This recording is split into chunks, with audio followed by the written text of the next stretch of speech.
promotion canapé? Let's go! Hello! Moi c'est Aurora, je suis italienne, je suis coach d'empowerment au féminin et coach d'image de soi et ma mission c'est d'aider les working girls comme toi à devenir de véritables girl boss en utilisant l'image comme outil d'influence. Car yes, l'image est un moyen très peu utilisé en développement personnel qui te permet de montrer à l'extérieur qui tu es à l'intérieur et de cette façon, ça va représenter ton personal branding et ça va t'aider à atteindre tes résultats. Car yes, quand on est authentique, quand on arrive à montrer véritablement qui on est aux autres, c'est là où on attire à nous les meilleures personnes et les meilleurs événements dans sa life. Si tu es nouvelle sur cette chaîne, déjà bienvenue. J'ai un cadeau pour toi. Tu peux télécharger dans la barre d'infos un PDF totalement gratuit contenant les 7 pièces incontournables que toute girl boss devrait avoir dans sa garde-robe. Mets-moi aussi un pouce bleu pour montrer direct à YouTube que tu aimes mes vidéos. Bien sûr aussi commente parce que ça va indiquer à YouTube que cette vidéo, ça vaut la peine d'être partagée. Et abonne-toi. Et si ça te dit, tu peux aussi me suivre sur Instagram où je suis présente tous les jours avec plein de tips qui vont unir un mindset de girl boss avec une image de girl boss. Mais sans plus tarder, rentrons dans le vif du sujet d'aujourd'hui. Alors, tu es peut-être très jolie et tu sais de l'être. Tu es aussi une femme qui aime s'affirmer, c'est une femme qui a plutôt du succès dans sa carrière professionnelle, mais même si sur le papier tout va bien, tu as envie d'en avoir plus.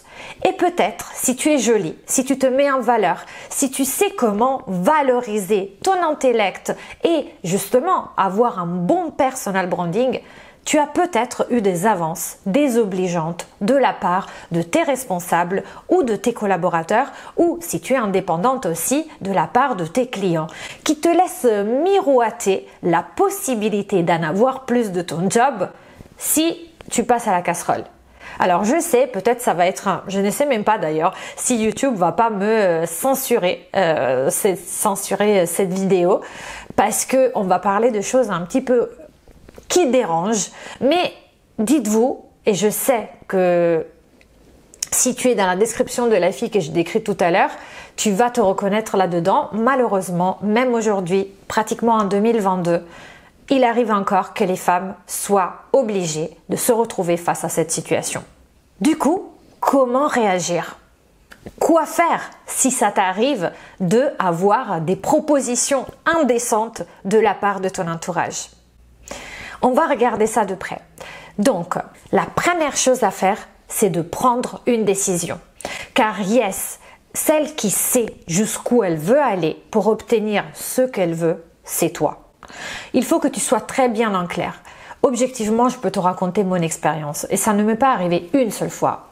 Je ne sais même pas combien de fois ça m'est arrivé où des personnes, des start-upers, des amis, des soi-disant amis, des supérieurs hiérarchiques m'ont fait comprendre, bien sûr, pas en me le disant comme ça de face, parce que c'est des personnes intelligentes, elles veulent arriver elles aussi à leur but, donc elles vont pas non plus se prendre le risque de se taper, en fait, le risque de se prendre une veste, mais elles m'ont fait comprendre que si je voulais ça, j'aurais dû leur donner ça. Et objectivement, il n'en était pas question. Mais la première chose que j'ai dû faire, c'est me poser les bonnes questions, c'est-à-dire jusqu'où je veux aller. Et il y a certaines choses que je ne suis pas disposée à faire. Et il y a sûrement certaines choses que toi n'es pas disposé à faire et que même, comme peut-être c'était mon cas, ça t'indispose même d'y penser. Et ça, il faut être bien en clair. Parce que tant qu'on est un peu, vous savez, quand on veut devenir une femme influente, on marche toujours sur une ligne rouge, sur un fil rouge, un peu comme sur une corde, vous savez, comme les funambules. Et donc, on essaye de rester toujours en équilibre. Mais le problème, c'est que il faut comprendre aussi que qui dit corde, et si on marche sur la corde, on risque aussi de tomber. Donc, il faut savoir jusqu'où on veut prendre des risques. Parce que certainement, il y a des choses que nous on sait qu'on ne veut pas faire, mais il y a aussi l'image qu'on projette aux autres.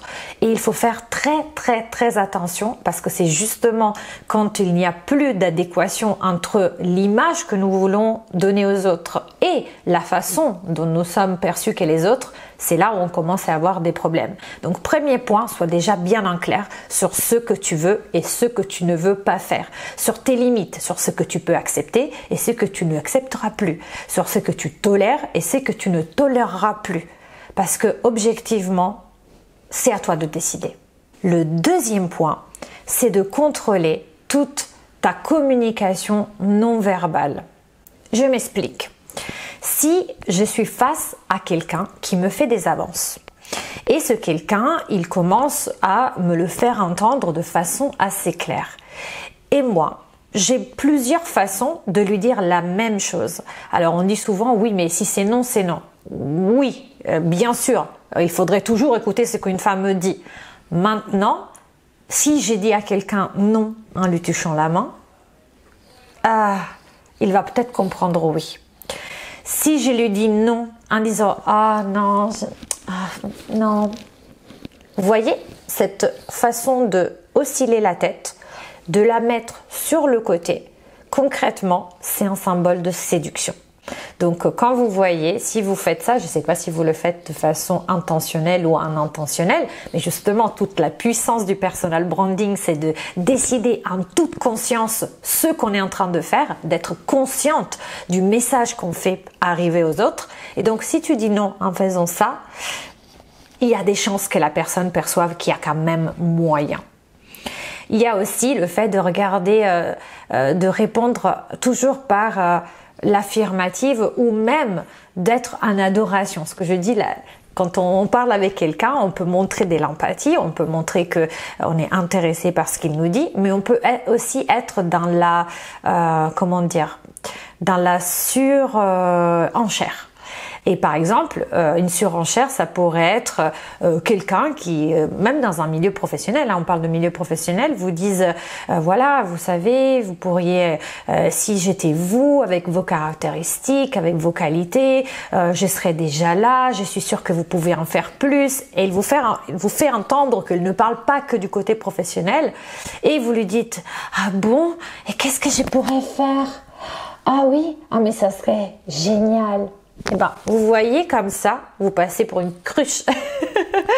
En fait, ça c'est la technique que je recommande si vous avez envie de faire mouche lors d'un date, si vous voulez. Mais quand vous êtes foncièrement contre ce qu'on vous propose, évitez de regarder avec des yeux énamourés et surtout de regarder, ça aussi c'est du non-verbal, de regarder, de vous mettre dans une condition où vous êtes plus petite et vous regardez vers le haut. Un peu comme si vous étiez en adoration. Ça, vous évitez. Parce que le message que vous allez envoyer, c'est « Je suis Cosette et toi, t'es un Dieu ».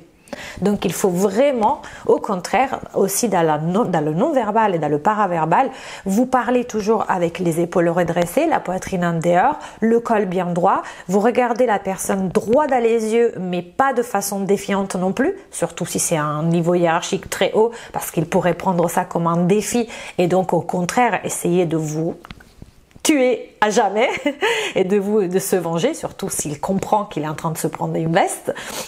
Mais voilà, il faut vraiment que vous arriviez à maîtriser tout ça. Si vous avez besoin de conseils là-dessus, n'hésitez pas à réserver 1 heure de coaching gratuit avec moi. Mais si c'est seulement vous avez décidé d'avoir un personal branding de puta madre et vous êtes prête à vous investir. Car yes, il y a pas mal de choses à apprendre, beaucoup d'exercices. Et dans mon programme, c'est clair que vous allez ressortir avec un personal branding qui va vraiment vous faire distinguer des autres. Car vous allez être consciente de tous les messages que vous donnez aux autres. Autre chose à ne pas faire, bien sûr, si vous voulez ne pas donner des signaux de consentement, c'est vous toucher les cheveux. Vous voyez, d'ailleurs, quand je me touche les cheveux, j'incline la tête. Et ça, je vous l'ai déjà dit, c'est quelque chose à pas faire parce que c'est un symbole de séduction en fait. Vous montrez que, ah oui. Et ben voilà, donc vous ne touchez pas les cheveux. Vos cheveux, ils restent tranquilles.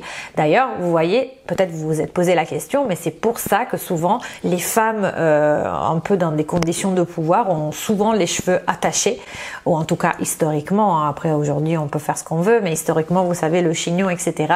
C'est ça en fait, c'est pour ça, ça donne de l'autorité. C'est d'ailleurs pour ça que les hôtesses des l'air avaient les cheveux comme ça, c'est parce que quelque part elles se présentent comme une autorité à bord, donc elles ont besoin d'être crédibles. Et quelqu'un qui a les cheveux en pétard, ou comme moi aujourd'hui avec des vagues glamour, voilà, c'est peut-être là, si vous avez des doutes sur les bonnes intentions de votre chef, lors d'une négociation de travail par exemple, vous n'allez pas vous présenter avec des vagues glamour parce que ça pourrait l'encourager. Voilà, après, encore une fois, je vous dis pas de renoncer à qui vous êtes. C'est juste que pour moi, l'image sert à communiquer quelque chose. Mais il faut le faire en bonne intelligence. Il y a le côté je vais au travail tous les jours. Et puis après, il y a des moments un peu charnières où vous allez risquer, où vous allez au contraire aller à l'encontre de votre futur professionnel. Et il ne faut pas ne pas prendre ça au sérieux.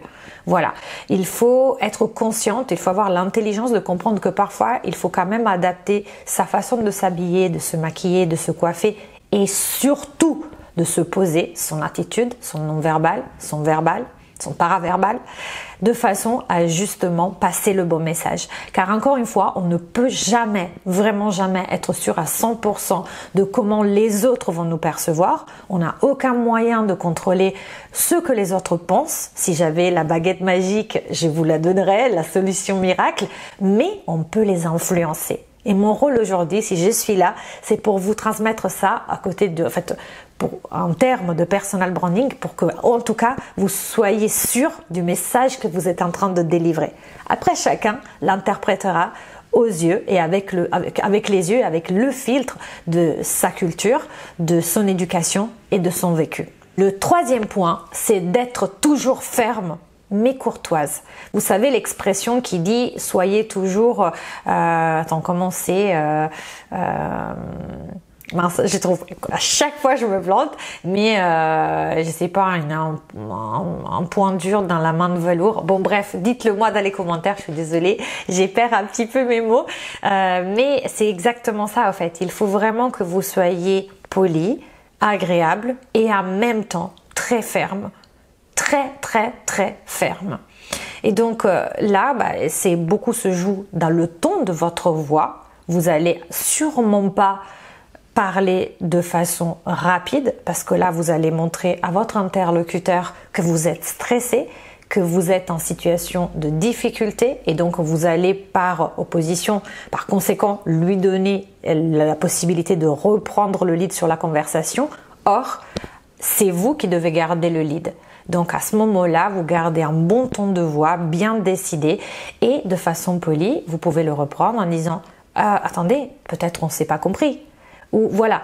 Mais vraiment, essayez toujours d'être très douce. Autre chose, ne répondez jamais genre mais qu'est-ce que vous me dites là, ou mais là vous exagérez, ou encore pire vous êtes un gros porc, ou des trucs comme ça.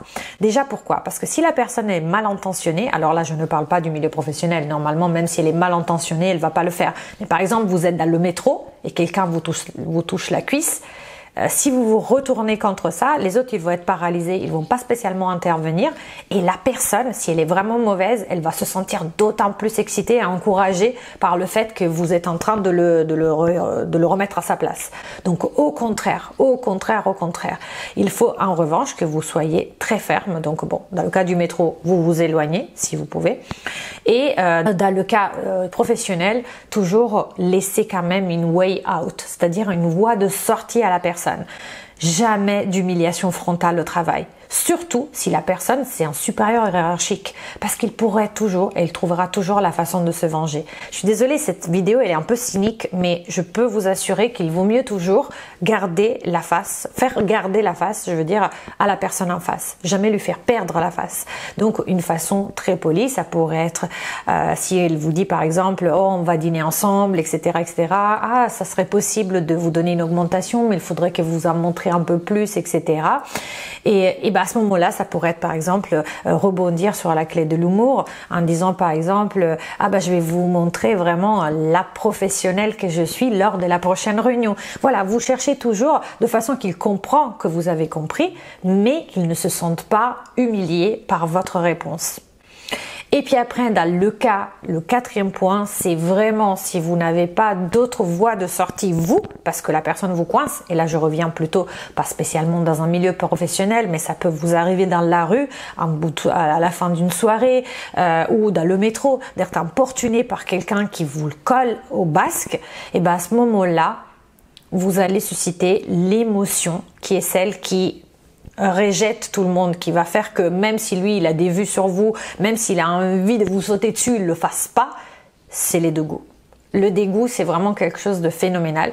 Donc vous allez, par exemple, vous êtes dans le métro, la personne commence à vous caresser la cuisse. Vous pouvez, imaginons, tout à l'heure je vous ai dit bouger, mais si vous pouvez pas bouger parce que le métro il est bondé, c'est l'heure de pointe, etc.